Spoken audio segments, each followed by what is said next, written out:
Saudi അറേബ്യയിൽ ഉംറ തീർത്ഥാടകർ സഞ്ചരിച്ച് ബസ് മറിഞ്ഞുണ്ടായ അപകടത്തിൽ 2 മലയാളികൾ മരിച്ചു. പത്തനാപുരം സ്വദേശിനി ഷീബ, നിലമ്പൂർ സ്വദേശി ഇസ്മായിൽ എന്നിവരാണ് മരിച്ചത്. سنخوض معاركنا معهم وسنمضي جموعا نردوهم ونعيد الحق المغتصب وبكل القوة ندفع. അസ്സലാമു അലൈക്കും. Welcome back to Wisal media. ഞാൻ ഫക്രുദ്ദീൻ പന്താവൂർ. വളരെ ഞെട്ടലോട് കൂടിയിട്ടാണ് മലയാളികൾ ഈ ഒരു വാർത്ത കേട്ടത്. ഈ അപകടത്തിൽ മരണപ്പെട്ടു പോയ ഇസ്മായിൽ നിസാമി എൻ്റെ കൂടെ ഹൈദരാബാദ് ജാമിയ നിസാമിയിൽ പഠിക്കാനുണ്ടായിരുന്ന ഒരു ഉസ്താദാണ്. ഇവർ ഉംറക്ക് പോയിരുന്ന ആ സംഘത്തിൻ്റെ അമീറായിരുന്നു ഈ ഇസ്മായിൽ നിസാമി. അപ്പോൾ ഈ ഉസ്താദും അടങ്ങുന്ന സംഘം ഇവർ റിയാദിൽ നിന്ന് ബസ് മാർഗമാണ് ഇവർ മക്കയിലേക്ക് വരുന്നത്. അങ്ങനെ മക്കയിലേക്ക് വരുന്നതിന് ഒരു റിയാദിൽ നിന്ന് 500 കിലോമീറ്റർ അകലെ വെച്ചിട്ടാണ് ഈ അപകടം നടക്കുന്നത്. ഒരു രാവിലെ സുബഹിയൊക്കെ നമസ്കാരം കഴിഞ്ഞ് വണ്ടിക്ക് എന്തോ ഒരു കംപ്ലൈൻറ്റ് ഉണ്ടായിരുന്നു. അങ്ങനെ വർക്ക്ഷോപ്പിൽ കയറ്റി ആ കംപ്ലൈൻറ്റൊക്കെ മാറ്റി എല്ലാവരും നല്ല സുഖനിദ്രയിലായിരുന്നു. അതിനിടയിലാണ് ബസ്സിൻ്റെ പിറകിലെ 2 ടയറും അങ്ങോട്ട് പൊട്ടിത്തെറിച്ചിട്ട് ബസ് ചെരിഞ്ഞു വീണത്, അപകടത്തിൽ പെടുന്നത്. അതിൻ്റെ ബസ്സിൻ്റെ പാളിയൊക്കെ തകർന്ന് ഈ 2 പേരും, അതായത് ഇസ്മായിൽ നിസാമി എന്ന 44-43 വയസ്സുള്ള യുവാവും അതിൻ്റെ അമീറാണ്, പിന്നെ പത്തനാപുരത്തുള്ള ഷീബ എന്ന് പേരുള്ള 42 വയസ്സുള്ള ആ ഒരു യുവതിയും 2 പേരും പുറത്തേക്ക് തെറിച്ചു വീണു. ആ അപകടത്തിൽ 2 പേരും മരണപ്പെട്ടു. പരിശുദ്ധ ഇഹ്റാമിലായിട്ടാണ് ഇവർ ഉംറ നിർവഹിക്കാൻ വേണ്ടി നിയത്ത് വെച്ച് ആ മനസ്സോടുകൂടി പോകുന്ന ആളുകളാണ്. ആ ഉംറയിലൂടെ തന്നെ ഇവർ അള്ളാഹുവിൻ്റെ റഹ്മത്തിലേക്ക് യാത്രയായി എന്നുള്ളതാണ്. ഇന്നാ ലില്ലാഹി വ ഇന്നാ ഇലൈഹി റാജിഊൻ. അള്ളാഹു 2 പേരുടെയും ഉംറയും അള്ളാഹു സ്വീകരിക്കട്ടെ. 50-ഓളം ആളുകൾ ആ വണ്ടിയിൽ ഉണ്ടായിരുന്നു എന്നാണ് മനസ്സിലാക്കുന്നത്. അപ്പോൾ ഈ വാഹനത്തിൻ്റെ ഒരു തകരാറാണ്. ഈ ഒരു ടയർ ഒരു പക്ഷേ അത്രയും മോശം ടയറായിരുന്നു എന്ന് അറിഞ്ഞുകൂടാ. പക്ഷേ വിജനമായൊരു സ്ഥലമായിരുന്നു. പിന്നീടാണ് അപകട വിവരങ്ങൾ അറിയുന്നത്, റെഡ് ക്രോസ് പ്രവർത്തകരൊക്കെ അറിയുന്നത്. നമ്മുടെ വീഡിയോ കാണുന്ന എല്ലാവരും ആ കുടുംബത്തിന് വേണ്ടി ദുആ ചെയ്യുക. ഈ പാവം ഇസ്മായിൽ നിസാമി എന്ന പേരുള്ള ഒരു 4 മക്കൾ, ഇദ്ദേഹത്തിനുണ്ട്. സുഖമില്ലാത്ത വാപ്പയുണ്ട്, ഉമ്മയുണ്ട്. ഇതടങ്ങുന്നതാണ്, ഭാര്യയൊക്കെ അടങ്ങുന്നതാണ് കുടുംബം. ഈ അടുത്താണ് പുതിയൊരു വീടൊക്കെ വെച്ച് താമസമായത്. അപ്പോൾ അദ്ദേഹം കുറേ കാലമായിട്ട് ഇസ്മായിൽ നിസാമി ഇതിൻ്റെ അമീറാണ്. അപ്പം അദ്ദേഹം പലതവണ ആരൊക്കെ അവിടെ വരുന്നുണ്ടോ, ഗൾഫിൽ വരുന്നുണ്ടോ, അവർക്ക് എല്ലാ സൗകര്യങ്ങളും, ഉസ്താദുമാർക്കുള്ള എല്ലാ സൗകര്യങ്ങളും ചെയ്തു കൊടുക്കും. നല്ല പരിചയപ്പെട്ട ആരുമായിട്ടും അത്ര പെട്ടെന്ന് മറക്കാൻ പറ്റാത്തൊരു സഹൃദയനായൊരു ഉസ്താദാണ്. ഒരു പുഞ്ചിരിക്കാത്തൊരു മുഖം ആ മനുഷ്യനെ കാണാൻ കഴിയില്ല. എപ്പോഴും എല്ലാവരോടും തുറന്ന ചിരിയോടുകൂടി ആരുമായിട്ട് സൗഹൃദം ഉണ്ടായോ ആ സൗഹൃദം പെട്ടെന്ന് വിട്ടുപോകാൻ പറ്റാത്ത രീതിയിലുള്ള ഒരു ബന്ധം നിലനിർത്തുന്ന ഒരു ഉസ്താദായിരുന്നു ഇസ്മായിൽ നിസാമി. അള്ളാഹു അദ്ദേഹത്തിന് സ്വർഗത്തിൽ ഉന്നത പദവി നൽകി അള്ളാഹു അനുഗ്രഹിക്കട്ടെ. അപ്പം അദ്ദേഹം ഈ ഒരു ഉംറയുടെ അമീറായിട്ട് പോണ സമയത്ത് അദ്ദേഹത്തിന് മറ്റെന്തോ തടസ്സങ്ങൾ ഉണ്ടായിട്ട് ഇത്തവണ വേറെ ആരൊക്കെയോ ചേർത്തിരുന്നതേ. തൽക്കാലം ആരെങ്കിലും ഉംറക്ക് അമീറായിട്ട് പോവുക, പലരെയും വിളിച്ചെങ്കിലും ഈ റമദാനായതുകൊണ്ടും അദ്ദേഹം വിളിക്കുന്ന സ്ഥലത്തുള്ള ആളുകളൊക്കെ വേറെ എവിടെയെങ്കിലുമൊക്കെ ജോലിയുള്ള ആളായതുകൊണ്ടും ഒരൊന്നും ആ ഒരു ഉദ്യമം ഏറ്റെടുക്കാൻ തയ്യാറായിരുന്നില്ല. അപ്പോൾ അള്ളാഹു അതിന് വിധിച്ചത് ഇങ്ങനെ ആയിരിക്കാം. നമ്മളെന്തായാലും ഒരു അപകടമാണ്. അതിൽ ഒരുപാട് പേർക്ക്, മലയാളികളായ ഒരുപാട് പേർക്ക് തന്നെ പരിക്ക് പറ്റിയിട്ടുണ്ട്. മലയാളികളല്ലാത്തവരും ആ ബസ്സിലുണ്ടായിരുന്നു. ഇപ്പോൾ ഒരു ഷീബ, കൊല്ലം പത്തനാപുരത്തുള്ള ആളുകൾ, ഇവർ സൗദിയിലായിരുന്നു, ഭർത്താവിനോടൊപ്പം താമസം എന്നാണ് ഞാൻ മനസ്സിലാക്കിയിട്ടുള്ളത്. എനിക്ക് കൊല്ലം പത്തനാപുരത്തുള്ള ഷീബയെക്കുറിച്ചുള്ള കൂടുതൽ വിവരങ്ങൾ എനിക്ക് അറിഞ്ഞുകൂടാ. ഈ മലപ്പുറം നിലമ്പൂരിലുള്ള ഈ ഇസ്മായിൽ നിസാമിയെക്കുറിച്ചുള്ള വിവരങ്ങളാണ് ഇപ്പോൾ ഞാൻ ഈ പറയുന്ന കാര്യങ്ങൾ. അപ്പോൾ ഈ വീഡിയോ കാണുന്ന ആർക്കെങ്കിലും കൊല്ലം പത്തനാപുരത്തുള്ള ഷീബയുടെ മക്കളോ അല്ലെങ്കിൽ അതുമായി ബന്ധപ്പെടുന്ന വിവരങ്ങളോ അറിയുന്ന ആളുകളുണ്ടെങ്കിലും താഴെ നിന്ന് പങ്കുവച്ചാൽ നന്നായിരുന്നു. അള്ളാഹു 2 പേർക്കും സ്വർഗം കൊടുത്ത് അനുഗ്രഹിക്കട്ടെ. കാരണം ഈ ഒരു അപകടം കേട്ടപ്പോൾ ഞാൻ ഓർമ്മ വന്നത്, ഇപ്പോൾ കഴിഞ്ഞ് കുറച്ച് മുമ്പ് ഇതുപോലൊരു ബസ്, ഉംറക്ക് പോകുന്ന ബസ് അപകടത്തിൽപ്പെട്ട 40-48 പേരും ആ ബസ്സിലുണ്ടായിരുന്ന ആളുകൾ കത്തി അമർന്നൊരു വാർത്ത കണ്ടിരുന്നു. അതിൻ്റെ ഒരു നടുക്കം രാജ്യം മുഴുവൻ, ഒരു പക്ഷേ വേൾഡ് മുഴുവനും അറിയപ്പെടുന്ന ഒരു വാർത്തയായിരുന്നു. കാരണം അത്രയും വലിയൊരു ഡേഞ്ചറസ് ആ ഒരു അപകടമാണ്. അപ്പോൾ എപ്പോൾ നമ്മളിത് കേൾക്കുമ്പോഴും ഉള്ളിൽ ആദ്യം വരുന്നൊരു സംഭവം, ആ ഒരു സംഭവം അന്നൊരു കുടുംബത്തിൽപ്പെട്ട ഒരാളൊഴികെ എല്ലാവരും അപകടത്തിൽ മരണപ്പെട്ടു എന്നുള്ളതാണ്. ഡ്രൈവറും വലിയ രക്ഷപ്പെട്ടു. ഈ ഉംറക്ക് പോയ ഒരാളൊഴിച്ച് ബാക്കി എല്ലാവരും ആ അപകടത്തിൽ മരണപ്പെട്ടു എന്ന് കേട്ടിരുന്നു. എന്തായാലും ഇത് ഷഹീദിൻ്റെ പ്രതിഫലമാണ്. അതായത് ഒരു അപകടത്തിൽ മരണപ്പെടുന്നു മാത്രമല്ല, ഇവർ പരിശുദ്ധ റമദാൻ മാസം ആദ്യത്തെ റഹ്മത്തിൻ്റെ 10, ആ റഹ്മത്തിൻ്റെ 10-ൽ ഉംറയ്ക്ക് ഇഹ്റാം കെട്ടിയിട്ട് പോവുക. പക്ഷേ ആ ഉംറ നിർവഹിക്കാൻ പോലും കഴിയാതെ മരണപ്പെടുക. നമ്മൾ ഉംറ നിർവഹിച്ചു കഴിഞ്ഞാൽ നമ്മൾ ചെയ്യുന്ന അമലിൻ്റെ ന്യൂനതകൾക്കനുസരിച്ചുള്ള പ്രതിഫലമേ കിട്ടുള്ളൂ. നമ്മൾ ചെയ്യാൻ മനസ്സിൽ നിയ്യത്ത് വെച്ചത് ചെയ്യാൻ കഴിഞ്ഞില്ലെങ്കിൽ പെർഫെക്റ്റ് ആയുള്ളൊരു ഉംറ നിർവഹിച്ചതിന് പ്രതിഫലം അള്ളാഹു ലഭിക്കും എന്നുള്ളതാണ്. ഈ റഹ്മത്തിൻ്റെ മാസമാണ്. സ്വർഗത്തിലേക്കല്ലാതെ മറ്റെവിടേക്ക് അവർ മടങ്ങാം. ജീവിച്ചിരിക്കുന്നവരെ മക്കളുണ്ട് റബ്ബെ, പറക്കമുറ്റാത്ത മക്കൾ.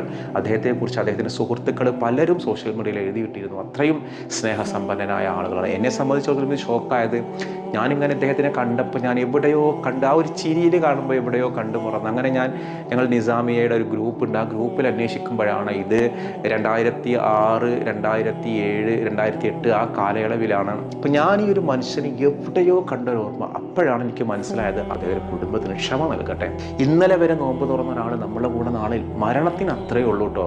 നമ്മുടെ ജീവിതത്തിന് യാതൊരു ഉറപ്പുമില്ല. പക്ഷെ എന്നിട്ടും നമ്മൾ അഹങ്കരിച്ച് ജീവിക്കുന്ന ആളുകളുണ്ട്. നമ്മൾ മറ്റുള്ളവരോട് പകയും വിദ്വേഷവും ഒക്കെ ചെയ്ത ആളുകൾ.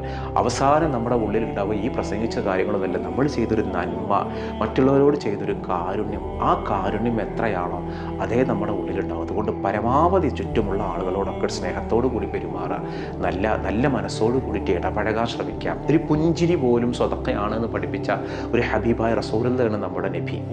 അതുകൊണ്ട് തന്നെ നമ്മൾ പരമാവധി ഈ റമദാൻ മാസം നമ്മൾ ഉപയോഗപ്പെടും. നമ്മൾ പാപികളാണ്, നമ്മൾ ഈ റമദാൻ്റെ പവിത്രതയൊന്നും സൂക്ഷിക്കാത്ത ആളുകളാണ്. നമ്മുടെ കയ്യിൽ 100 തെറ്റുകളുണ്ട്. ഞാൻ നല്ലതാണ് എന്ന് കരുതുന്നത് തന്നെ വലിയ തെറ്റാണ്.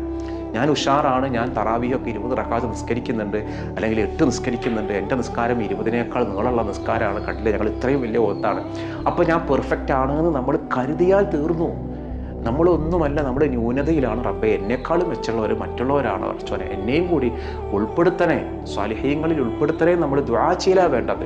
മറിച്ച് ചില ആളുകൾക്ക് നോമ്പായി കഴിഞ്ഞാൽ തട്ടടാത്തവരെ കുറിച്ചിട്ട് അല്ലെങ്കിൽ ലിപ്സ്റ്റിക് ഇട്ടവരെ കുറിച്ചിട്ടൊക്കെ നമ്മൾ പെർഫെക്റ്റ് ആണ്, നിങ്ങളെന്താ എങ്ങനെയെന്ന് പറഞ്ഞ് ചോദ്യം ചെയ്യുന്നൊരവസ്ഥ ഉണ്ടാവണ്ട. എന്തിനാ അതിൻ്റെ എന്തിനാ ലിപ്സ്റ്റിക് ഇട്ടവനും തട്ടടാത്തവനും പഠിച്ച സ്വർഗത്തിലാക്കി നമ്മളെന്താ ചെയ്യും? പക്ഷേ കുറ്റം പറഞ്ഞതിൻ്റെ ശിക്ഷ അയാൾ പുറത്തു തരണ്ടേ?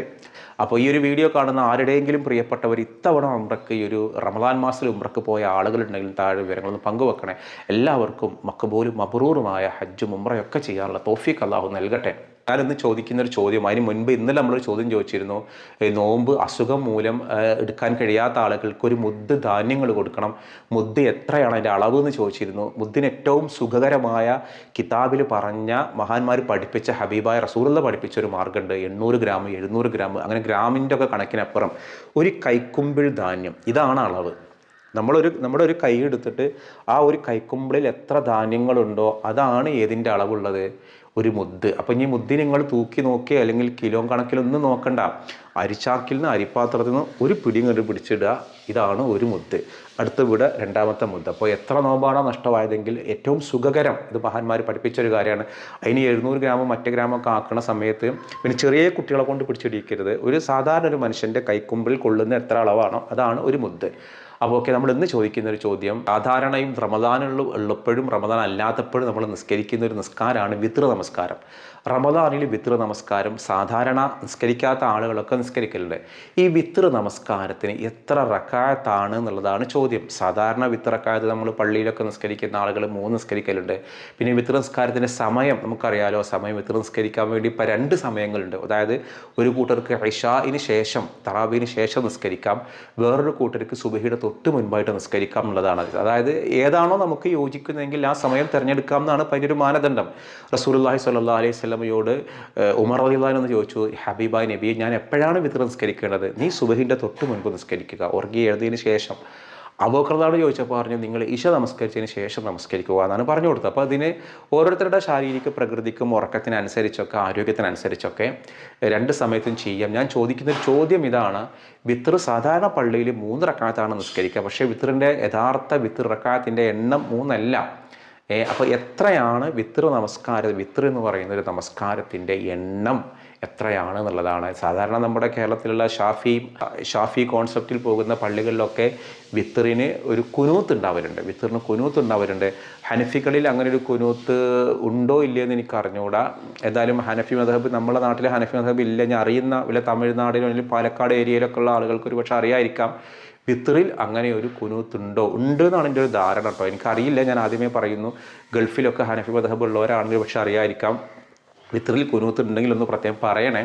ഏതായാലും ഷാഫി മദ്ഹബിൽ എന്തുണ്ട്? വിത്റിൻ്റെ പകുതിക്ക് ശേഷമാണ്, റമദാൻ്റെ 15-ന് ശേഷമാണ് എന്ത് ചെയ്യണ്ടാവല്? കുനൂത്ത് ഉണ്ടാവല്. സാധാരണ ഷാഫി മദ്ഹബിൽ പ്രകാരം എന്താണ്? സുബഹിക്ക് എന്തായാലും കുനൂത്തുണ്ട്. അത് ഹനഫികൾക്കില്ല. സുബഹിയിൽ ഹനഫികൾക്ക് കുനൂത്തില്ല.